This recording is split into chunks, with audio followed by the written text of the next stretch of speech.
Europe 1, il est 22h20, l'heure de l'invité d'Europe Nuit avec Emmanuel Faux. Emmanuel, vous recevez l'expert en géostratégie Gérard Chaliand. Oui, bonsoir Gérard Chaliand. Bonsoir. Vous connaissez parfaitement le Moyen-Orient, vous avez d'ailleurs publié plusieurs ouvrages sur la région et notamment sur Daesh et les Kurdes. Alors vous avez entendu que les lignes commencent à bouger sur le front diplomatique face au groupe État islamique. Barack Obama se dit prêt à travailler avec Moscou et avec Téhéran en se rapprochant un peu de la position française. C'est une bonne chose selon vous ? Oui, c'est excellent. Je pense qu'il faut unir les efforts de ceux qui sont prêts à lutter contre non seulement le Daesh, mais d'une façon générale contre tous les mouvements islamistes qui se trouvent à l'intérieur de la Syrie, parce qu'il ne faut pas sous-estimer les autres, ceux qui sont liés à Al-Qaïda et ceux qui sont également dans une nébuleuse qui s'appelle Jaish al-Fatah. Ceux-là sont d'ailleurs à l'heure actuelle aidés par la Turquie, par le Qatar et par l'Arabie Saoudite. C'est-à-dire que il ne faut pas s'imaginer que le Daesh est tout seul. Alors cela dit, on sait qu'il reste un obstacle majeur, un désaccord de fond entre Vladimir Poutine notamment et les Occidentaux. Didier François nous l'a rappelé tout à l'heure dans le journal. Le président russe souhaite la formation d'une grande coalition, mais il appelle à soutenir le régime syrien de Bachar al-Assad. Alors Barack Obama à la tribune l'a traité de tyran sanguinaire et la France, par la voix de François Hollande, on l'a entendu, répète que l'avenir de la Syrie ne peut pas passer par Bachar. On se dit quand même que ça ne va pas être facile de surmonter cette divergence-là. Dans la pratique, on ne la surmontera pas, c'est-à-dire que nous allons continuer à penser et à dire que Bachar el-Assad est inacceptable. M. Poutine va dire l'inverse. Dans la pratique, ce qui compte, c'est qu'est-ce qui va être fait. Ce qui va être fait, c'est que les uns et les autres vont frapper sur le Daesh et sur les autres mouvements islamistes. C'est ça qui compte. C'est pas ce qui se dit, c'est pas ce qui se proclame, c'est ce qui se pratique. Est-ce qu'à votre avis, il faut s'engager au sol en Syrie, Gérard Chaliand ? Parce que j'ai eu le sentiment que vous étiez l'un de ceux qui croyaient à l'efficacité relative, mais l'efficacité quand même des bombardements aériens qui sont engagés depuis un an. Oui, les bombardements, ils sont efficaces dans une large mesure. Par exemple, ils contiennent, ils affaiblissent, ils ne résolvent pas le problème. Ceci dit, l'occasion d'aller au sol, on l'a perdue l'année dernière au moment où les troupes du Daesh marchaient sur Mossoul. Pourquoi ? Parce que pour la première fois, ce n'était plus un mouvement terroriste, ce n'était plus un mouvement de guérilla, c'était un mouvement, en fin de compte, classique, cherchant la bataille, le choc, c'est-à-dire ce que nous, occidentaux, savons vraiment faire. Alors là, vous parlez plutôt de l'Irak.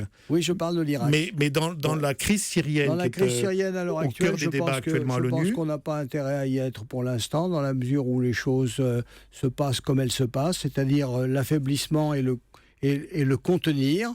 Si par hasard, demain, ces mouvements étaient en mesure de s'emparer du pouvoir, je prends cette hypothèse, alors là, effectivement, il faudrait intervenir parce que la prise de pouvoir par ces mouvements-là, c'est catastrophique pour nous, c'est catastrophique pour beaucoup de gens, c'est catastrophique pour M. Poutine.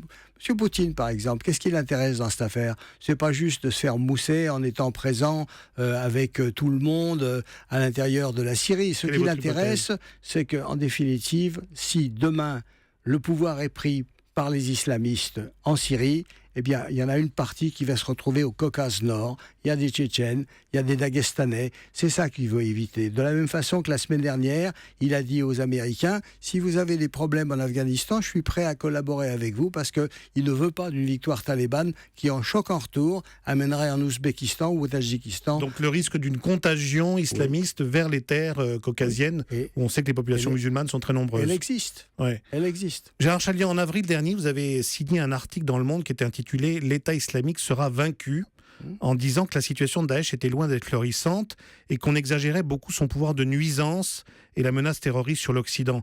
Aujourd'hui, quand même, en Syrie, on observe que Daesh ne cesse de marquer des points, que les islamistes ne sont pas très loin de Damas. Est-ce que vous avez changé d'avis ? Je pense que du point de vue militaire, ils n'ont pas fait merveille. Ils sont allés jusqu'à Palmyre où il n'y a personne. Contrairement à ce que disent les journaux qui prétendent qu'ils dominent un territoire grand comme la Grande-Bretagne, j'ajoute, oui, dans ce territoire, il n'y a pratiquement personne et c'est vide, c'est le désert. Ceux qui contrôlent bien davantage, ce sont les autres mouvements qui, eux, sont des mouvements syriens et non pas irakiens, non pas avec des volontaires qui viennent de pays très divers et qui parlent très mal l'arabe local, l'arabe syrien, l'arabe syro-palestinien. Et à cet égard-là, je pense que du point de vue militaire, on a beaucoup surestimé le Daesh. Par contre, avec la théâtralisation de l'horreur, ils se sont imposés dans les médias occidentaux.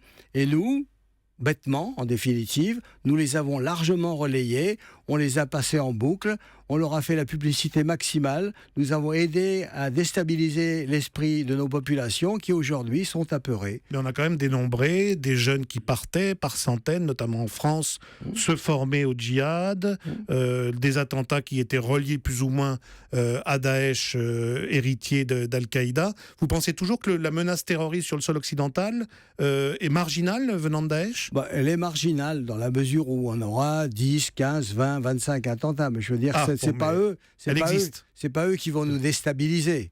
Ils vont nous titiller très fort, ils vont nous perturber, mais ils vont pas nous déstabiliser. Leur rêve, si vous voulez, est très au-dessus de leurs propres moyens. Dans la pratique, ce mouvement, du point de vue militaire, ne va pas l'emporter comme cela. Nous sommes dans une guerre d'usure. D'ailleurs, c'est ce que M. Poutine, d'ailleurs, va entretenir. Il va entretenir la guerre d'usure. Qui peut durer longtemps. Le dénouement qui était souhaité par le Daesh, c'est-à-dire l'armée syrienne est à bout de force, on y va, etc., c'est reculé. Merci beaucoup Gérard Chaliand, et je renvoie à l'un de vos ouvrages de référence, Vers un nouvel ordre du monde, coécrit avec Michel Jean, et paru chez Essai Point. Merci.